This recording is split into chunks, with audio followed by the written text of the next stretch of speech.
Today we are going to see about photodiode characteristics. So this is the circuit diagram.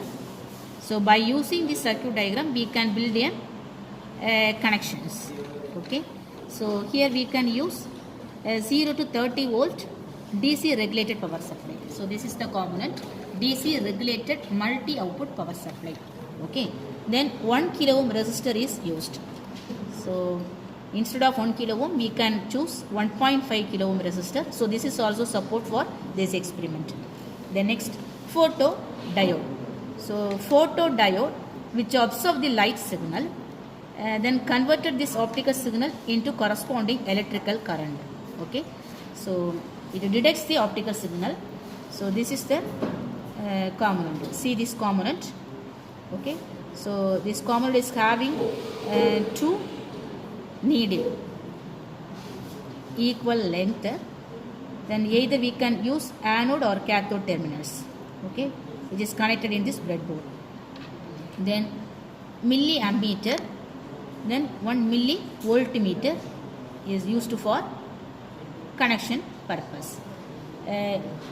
Here we can choose 0 to 10 milliamps ammeter, then 0 to 50 range voltmeter used. Okay, so instead of 0 to 50 millivolt, we can use 0 to 50 volt for the connecting purpose. Okay, so we know that the positive terminal of the battery which is connected to the one end of the resistor, then another end of the resistor which is connected to the positive terminal of the millivoltmeter. Okay, then the same another end which is connected to the anode terminal of the photodiode, then cathode terminal which is connected to the negative terminal of the voltmeter as well as positive terminal of the milliammeter. Okay, then negative terminal of the milliammeter which is connected to the negative terminal of the battery, okay, or DC regulated power supply. So this is the connection. So let us see how to connect these components in this breadboard. So first we can take this 1.5 kilo ohm resistor.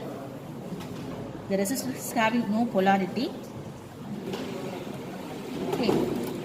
Then next we can take photodiode, so which is also having equal length. So the equal length is having this equal polarity range. Okay, so which is also fixed. So one end of the resistor which is connected to the one end of the photodiode. Next, the milliammeter positive terminal which is connected to the one end of the photodiode. So this is the another end. So which is connected by using connecting wires. Okay, then negative terminal of the milliammeter which is connected to the ground. So we know that this is the ground portions.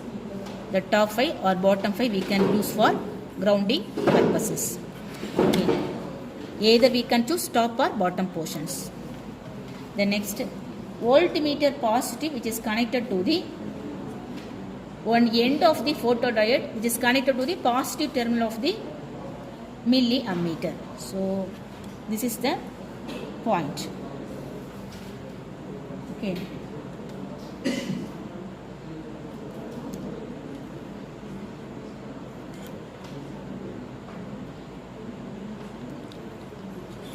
So the positive terminal of the milliammeter as well as the negative terminal of the millivoltmeter or voltmeter. So in this case we can use voltmeter range, so which is connected to the one end of the photodiode. Okay. The next, the positive terminal of the voltmeter which is connected to the one end of the resistor. So which is the connection point. So see this connection point. So these are the vertical connections. One end of the resistor, then one end of the photodiode, then one end of the positive terminal of the voltmeter, which is connected the same point, the same direction in vertical cases. The next, the DC regulated power supply positive terminal. That means the positive terminal of the battery source, which is connected to the first end of the resistor. Okay. Then negative terminal of the DC regulated power supply, which is connected to the ground. So this is the grounding point.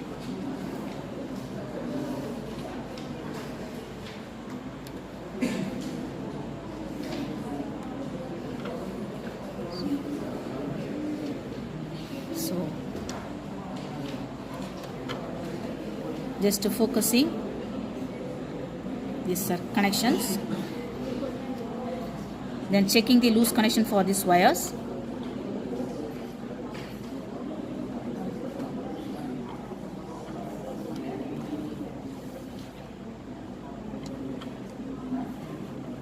Okay.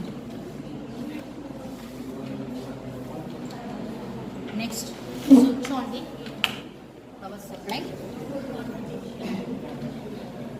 So, the DC regulated power supply is in on condition. So slightly increasing the voltage value by using fine end holes. So check and verify the changes.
See this variations level. Okay, so if you increasing this voltage value by using regulated power supply, so automatically increasing the level from 0 to 20 ranges, and similarly the current is also increasing. Okay, so see these changes.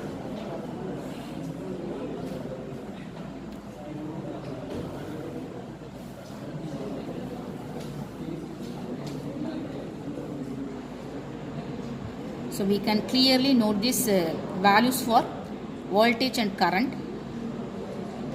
by using voltmeter and ammeter. Okay. So we can plot the DC characteristics by using these two values. In x-axis we can choose this voltage value. In y-axis we can choose the current value. Okay. So the voltage value is measured by using voltmeter. The current is measured by using this ammeter. Okay. So by using this meter, we can easily measure this value. Then after measuring these values, we can easily plot this graph. Okay. So this is called DC characteristics. Okay. DC characteristics for photodiode. So we know that clearly photodiode, which is used for converting optical signal in terms of electrical current. Okay. So this is the diode. So this is the element which is used for converting the optical signal. Okay, because the diode which absorbs the light signal or optical signal, Then after absorbing this optical signal, the diode converting this signal into corresponding electrical form. Okay, electrical form in terms of current. Okay, so the current which is generated by the help of this tuning this voltage level from this DC regulated multi-output power supply. Okay, so by tuning this range of power supply, we can easily measure in these current levels. Okay, thank you.